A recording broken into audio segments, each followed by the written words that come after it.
বাপের কাছ থেকে টিউশনের টাকা, সেমিস্টারের টাকা, এই টাকা সেই টাকা বলে সমস্ত ধ্বংস, টাকা পয়সা ধ্বংস করেছে, কিন্তু সে লেখাপড়া করতেছে না। এই মামলা বিগত এই 17 জানুয়ারি 2022 ইংরাজি তারিখ টেকনাফ থানাধীন এই জাদিমুরা নীলায়ুপিস্ত জাদিমুরা পশ্চিমপাড়া গ্রামে ফরেস্টার ব্রিকের ফিল্ডের সামনে এই ঘটনাটি ঘটে। আসামি র্যাব সহ অন্যান্য আইন প্রয়োগকারী সংস্থা এই আসামি মোহাম্মদ আবদুল্লাহ প্রকাশ মুসনি, পিতা মৃত আব্দুর রহিম, মাতা মৃত সেতারা, গ্রাম Domdomia, Nesari park, ward number 9, UP Nila উপজেলা ও থানা, জেলা টেকনাফ, জেলা কক্সবাজার, বাংলাদেশ। পরবর্তীতে এই মামলাটি রুজু হয় 2018 সালের মাদক দ্রব্য নিয়ন্ত্রণ আইনের 36 সরণি 10 গ। পরবর্তী পর্যায়ে তদন্তকারী কর্মকর্তা এই চার্জশিট দিতে গিয়ে দেখেন যে সে আসলে বাংলাদেশি নয়, মূল ঘটনাটা এই গোপন করা হয়েছিল। তদন্ত করে দেখা গেছে ওই আসামি একজন রোহিঙ্গা নাগরিক, তৎমর্মে রোহিঙ্গার এই খাট সহ সবকিছু কোর্টে সাবমিট করেছে। তো আমরা রাষ্ট্রপক্ষে ছিলাম, আমি অতিরিক্ত পিপি হিসাবে মোহাম্মদ আব্দুর রশিদ এবং মোহাম্মদ তারেক আজিজ।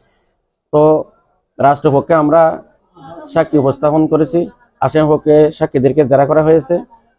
এই মহামান্য হাইকোর্টে আসামি পক্ষ মামলা করা জামিনের জন্য গিয়েছিল।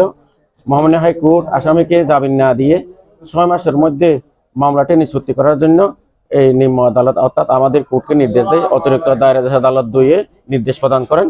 তো প্রেক্ষিতে 6 মাসের মধ্যে মামলাটি নিষ্পত্তি করার জন্য 15 দিন অন্তর অন্তর এই মামলার ধার্য তারিখ ছিল। রাষ্ট্রপক্ষ আমরা সাক্ষী হাজির করতে সক্ষম হয়েছি এবং মামলার বাদী আইও সব সাক্ষী আমরা সাক্ষী প্রদান করেছি।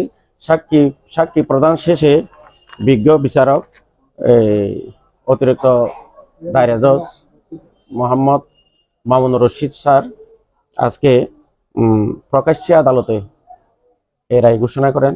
আসামি মোহাম্মদ আবদুল্লাহ প্রকাশ মুসনিকে মাদক দ্রব্য নিয়ন্ত্রণ আইন 2018 36 গ সরণিতে দোষী সাব্যস্ত করিয়া সর্বোচ্চ শাস্তি মৃত্যুদণ্ড হলেও আসামির বয়স, আসামির পরিবারের কথা চিন্তা করে, আসামির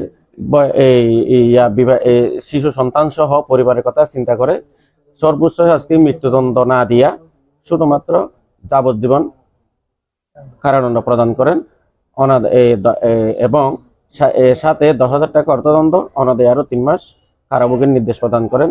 ইতিমধ্যে আসামি যে জেলে ছিল প্রায় 3 বছর, 3.5 বছর জেলে ছিল, ওই যাবজ্জীবন কারাদণ্ড থেকে ওই 3 বছর 3.5 বছর এটা কর্তন করা হবে।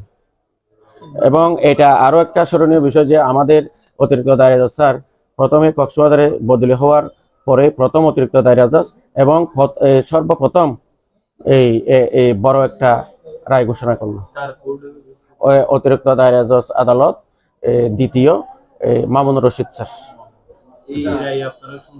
হ্যাঁ, এই রায়ে আমরা এই রাষ্ট্রপক্ষ সন্তুষ্ট এবং রাষ্ট্রপক্ষ মামলা পরিচালনা করেছেন এবং ন্যায় বিচার পেয়েছে বলে আমরা মনে করি। যেহেতু মাদক একটা বাংলাদেশের এই খারাপ জিনিস এবং যুব সমাজ ধ্বংসের একমাত্র জিনিস, সেই মাদকের মামলায় এইরকম সাজা হলে আমরা আশা করব, রাষ্ট্রপক্ষ আমরা আশা করি এই বাংলাদেশ থেকে মাদক নির্মূল হবে এবং মাদক ব্যবসায়ীরা বই পাবে।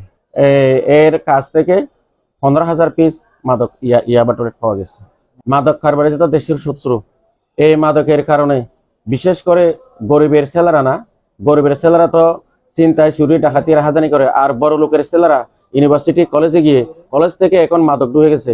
বাপের কাছ থেকে টিউশনের টাকা, সেমিস্টারের টাকা, এই টাকা সেই টাকা বলে সমস্ত ধ্বংস, টাকা পয়সা ধ্বংস করেছে, কিন্তু সে লেখাপড়া করতেছে না। যুব সমাজ ধ্বংস হয়ে যাচ্ছে, ছাত্ররা ধ্বংস হয়ে যাচ্ছে। আমি এই রাষ্ট্রের কাছে আরো নিবেদন করব,